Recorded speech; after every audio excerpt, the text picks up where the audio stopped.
Saudara-saudara, pada saat ini kami menyapa melalui firman Tuhan.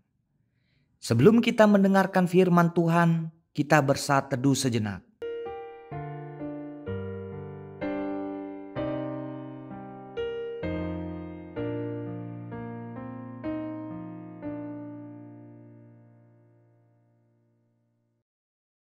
Amin. Nats firman Tuhan bagi kita tertulis di dalam Amsal 20 ayat yang ke-18. Demikian dikatakan. Rancangan terlaksana oleh pertimbangan. Sebab itu berperanglah dengan siasat. Di dalam bahasa Bataknya dikatakan, marsihohot do akka sakap binayan ni tutuban. Jalan mardongan partogion napatas ulahon hamusuon. Judul nas renungan kita adalah pertimbangan dan siasat di dalam perjuangan hidup. Kitab Amsal berisikan tentang nasihat-nasihat atau hikmat dari kaum anak-anak, kaum muda sampai pada orang tua yang telah lanjut usia dapat memetik nasihat-nasihat dari kitab Amsal. Kitab Amsal dapat membantu setiap orang untuk mencari dan menentukan langkah-langkah tepat apa yang perlu kita perbuat di dalam hidup ini.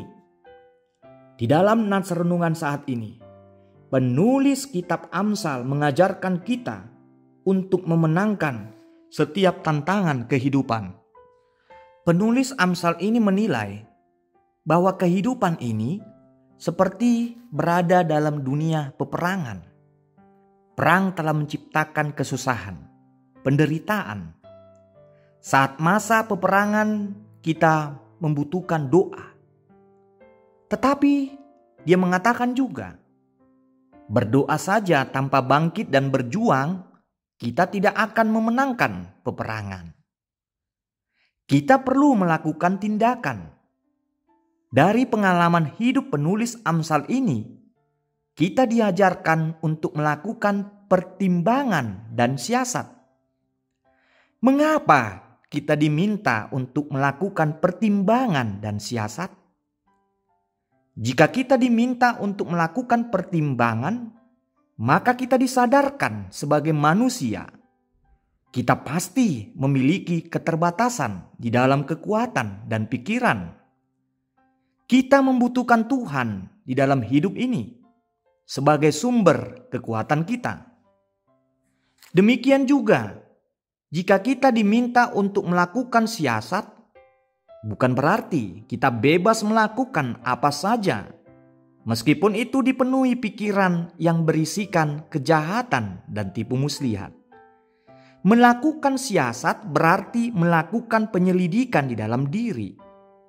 Tujuan penyelidikan itu dilakukan untuk mengenali kelemahan dan kesalahan apa saja yang dapat menyebabkan kekalahan. Siasat dibutuhkan untuk memperbaiki kesalahan dan kelemahan.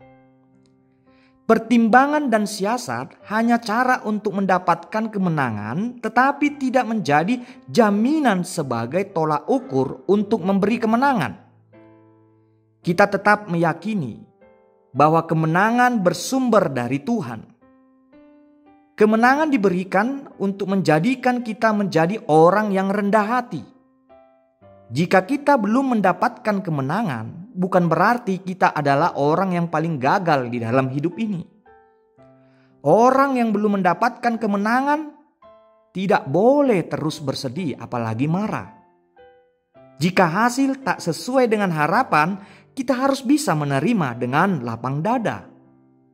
Gagal menjadi yang terbaik di dalam sebuah kompetisi bukan akhir dari segalanya.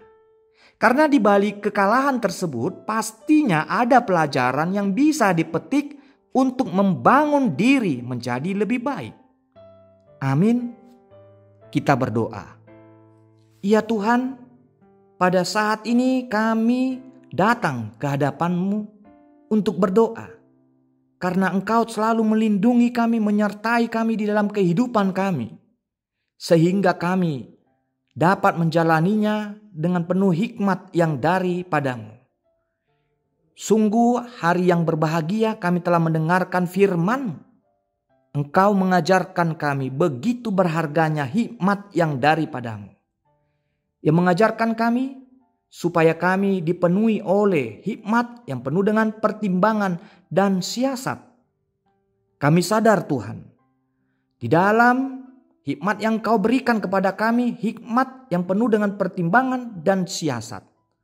Mengajarkan kami supaya kami semakin rendah hati, dan kami tidak sanggup melakukan semuanya jika hanya mengandalkan kekuatan dan kemampuan diri kami sendiri. Kami membutuhkan-Mu Tuhan di dalam kehidupan kami agar kami dapat menerima kemenangan. Kami mau Engkau menangkan kami. Menangkan kami dari segala penyakit supaya kami tidak menderita. Menangkan kami dari segala kesusahan pikiran yang bisa saja membuat kami terbeban. Ya Tuhan, kami juga mendoakan saudara-saudara kami, sesama kami, jemaat kami. Kiranya berikan kepada mereka kemenangan. Dan hanya di dalam diri-Mu sajalah ada kemenangan itu, dan ingatkan mereka semuanya supaya mereka dapat berserah dan meminta kemenangan itu hanya di dalam diri-Mu. Terimalah doa kami ini di dalam nama Tuhan Yesus Kristus. Amin. Kasih karunia Tuhan Yesus Kristus, damai sejahtera dari Allah Bapa, dan persekutuan Roh Kudus kiranya menyertai kamu. Amin.